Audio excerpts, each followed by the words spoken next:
ఉంది అనేటువంటిది నా యొక్క అభిప్రాయం. కృష్ణాంజనేయులు మళ్ళీ వస్తారు. మసూద్ రెడ్డి గారు, యలంక ప్యాలెస్ వదిలిపెట్టి వైఎస్ జగన్మోహన్ రెడ్డి గారు ప్రజాక్షేత్రంలోకి ఎప్పుడు వస్తారు? సార్, ఇప్పుడు ముందుగా మీకు ప్రైమ్ 9 టీవీకి వీక్షిస్తున్నటువంటి తెలుగు ప్రజలకి, అదేవిధంగా పెద్దలు అన్న బాలకోటే గారికి, అదే పెద్దలు అన్న కృష్ణాంజనేయులు గారికి శుభ సాయంత్రం. సార్, ఇప్పుడు మీరన్న మాటకి ఒక చిన్న అబ్జెక్షన్ చెప్తున్నాను ప్లీజ్. ఎందుకంటే గత ప్రభుత్వాల్లో 2014 నుంచి 2019 వరకు మన రాష్ట్రం ఏ విధంగా అట్టుడికిపోయిందో, అన్యాయం. అంటే నేను ఈ ప్రశ్న అడగడానికి ఒకటి కారణం. అదే సార్, నేను చెప్పాలి సార్.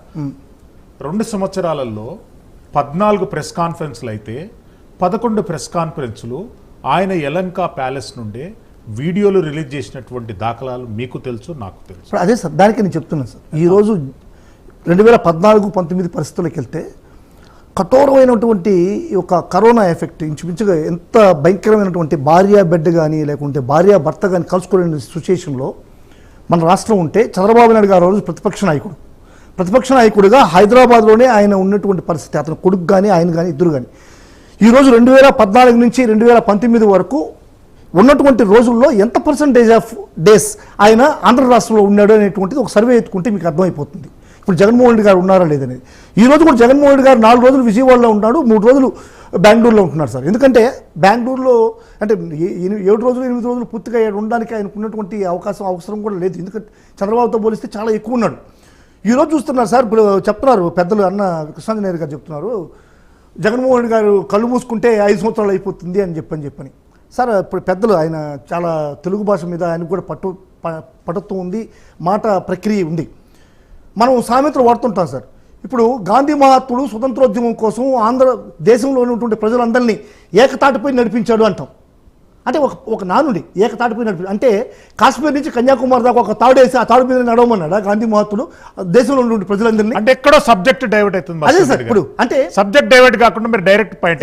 డైరెక్ట్ అంటే యలంక ప్యాలెస్ వదిలిపెట్టి వైఎస్ జగన్మోహన్ రెడ్డి గారు ఆంధ్రప్రదేశ్ రాష్ట్ర ప్రజలకు ఎప్పుడు వస్తారు? ఈ రోజు యలంక ప్యాలెస్ లో ఉన్నాడనేటువంటి తెలుగుదేశం పార్టీ నాయకులు చెప్పేటువంటి మాటలు బూటకం.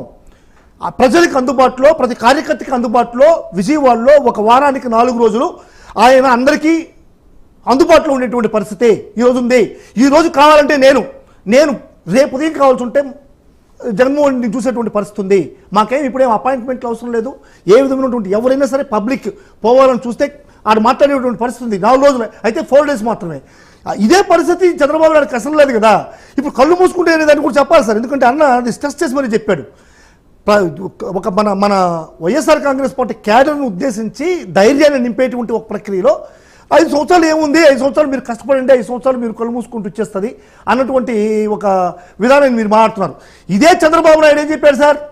చంద్రబాబు నాయుడు గారు ఏం చెప్పారు?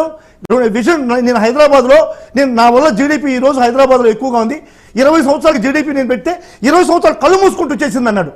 కళ్ళు మూసుకుంటే ఈరోజు వాళ్ళ జీడీపీ పెరిగిపోయింది. హైదరాబాద్లో సిటీలో జీడీపీ 20 సంవత్సరాలు కళ్ళు మూసుకుంటే జీడీపీ వచ్చేసింది అంటున్నాడు. అంటే ఆయన కళ్ళు మూసుకుంటే ఒక విధానం, జగన్మోహన్ రెడ్డి కళ్ళు మూసుకుంటే ఒక విధానమా? ఏంటిది? అంటే ఒక సమాజంలో ఒక ఇంప్లిమెంటేషన్ కోసం కార్యకర్తలకి ధైర్యాన్ని నింపడం కోసం వాడేటువంటి మాటని మీరు పబ్లిక్గా కళ్ళు మూసుకొని ధ్యానం చేస్తున్నారంటే జగన్మోహన్ రెడ్డి ధ్యానం చేస్తుంటే మనం చూసారా? రాలేదు. ఒకసారి సెకండ్ రౌండ్ మీద బాలకోటే గారు, వైఎస్ జగన్మోహన్ రెడ్డి గారు ఎన్నో ప్రజా ఉద్యమాలకు పిలుపునిస్తున్నారు, కానీ ప్రజల నుండి